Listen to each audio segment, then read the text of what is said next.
Hi, Phil Turner from Timeform here. It's the last day of the festival, so we're going to go through the card and hopefully point you the way some of the best bets. Starts off with the Triumph Hurdle. You don't really need a jeweler's eyepiece to sort of pick out Sir Eric in this field. He was the best of them on the flat. He's a group horse on the flat, and he's been to the top of this market for a long time. Joseph O'Brien, he's got such an embarrassment to riches with his juvenile herd, as we've seen earlier in the week. He had fourth in the Supreme, he won the Fred Winter, and the fact he's got another two in this race, probably better than the ones we've already mentioned, suggests he really knows the time of day with them. There's an argument he's probably a bit too short now on the form. He's a bare form over hurdles, but he's by far the most likely winner, and I certainly wouldn't be laying him. I'm sure sort of festival historians could point to the fact that the best horse doesn't always win the Triumph, but the Triumph's not quite the race it used to be. Since now the Fred Winter's come along, you're tending to get smaller fields and class tends to out. So yeah, I would be surprised if he didn't win. Let's just talk about some of the others though. I mean, there is one unknown quantity we should have mentioned in the French recruiter, Pique Doré of Paul Nicholls. He brings a very high level of form from France, and it wouldn't be surprised were he to push Sir Eric close.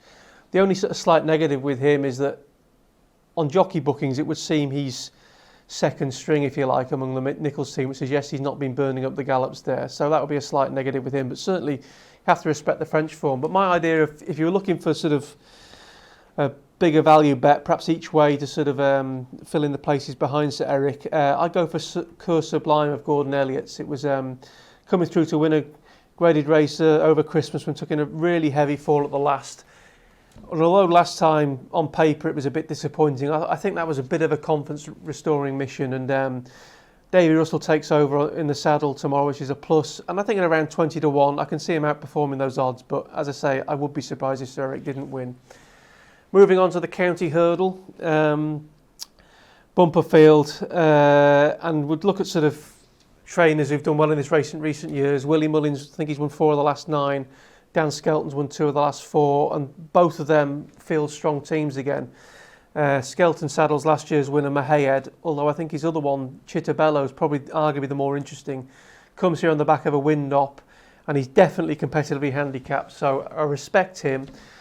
Moving on to Willie Mullins, well, he's got the favourite in Whiskey Sour, who was third in this race last year, and you could argue he was slightly unlucky as well.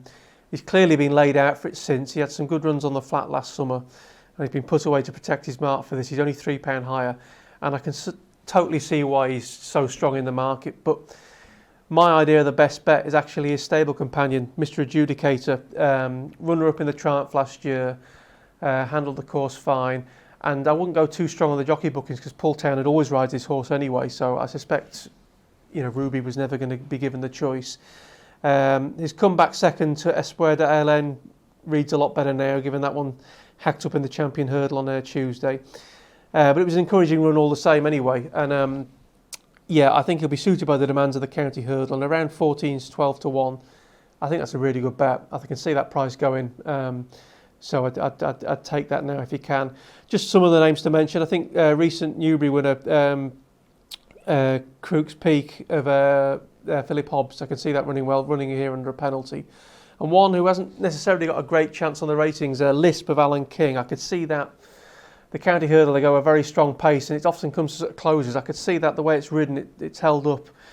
I could see that sort of sneaking into sort of 3rd, 4th or 5th late on. So if you go to one of the firms which sell the sort of extended each way claims, I think he's about 25s. I'd be a bit surprised if he could win, but I could see his style of racing suiting this and running well at a big price. But definitely Mr. Adjudicator is the one to go there.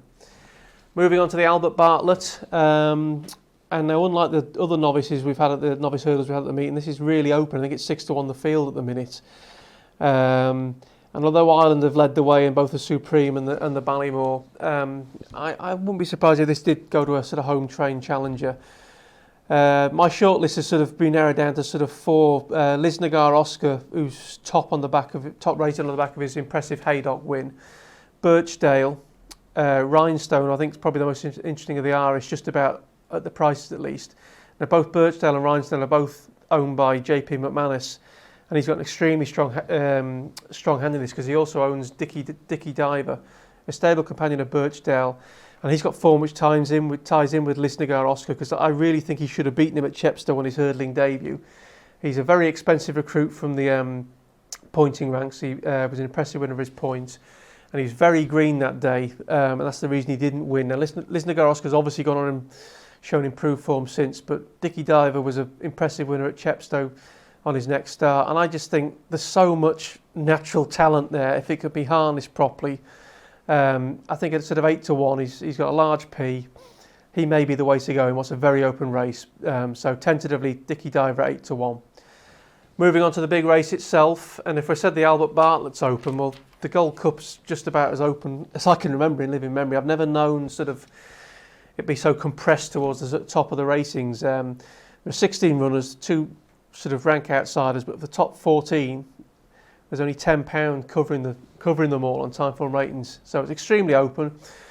Were there to be one horse who could sort of break through from that and post a monster figure, I guess it would be Presenting Percy, because he was so good when winning the RSA last year, and that batch of staying novices have all come out and franked the form this winter, and if he could do that to them again, then he may sort of emerge from the pack as the clear leader of the stayers. Obviously, it's been well documented he's had a very light campaign, just the one run over hurdles, but he was good that day, showed his well-being, beating a batch of Willie Mullin horses. And if you think back to last year's win at Native River, I mean, he warmed up for it on just one win in a 3-runner race at Newbury. Now, in fairness, he put up a very good performance on the clock that day, but I think from that hurdles win, we know he's fit and well, Presenting Percy, and clearly has to be respected. I think, though, I'd still probably just be siding with Native River amongst the favourites, because with it being such a tight race, him being out in front, it's probably the place to be around Cheltenham, away from trouble. If you can get into a good jumping rhythm, which hasn't been as good as normal on his 2 starts this year. We know Cheltenham suits him down to the ground. Cutting the ground clearly suits, and if he's still in contention in the first 2 or 3 on the home turn, then you know you've got a real live chance, because he's probably going to go up the hill better than anyone else. So as things stand, I think he's still he's the safest option, because we know he likes the track. He's going to get the likely stamina test, which will suit.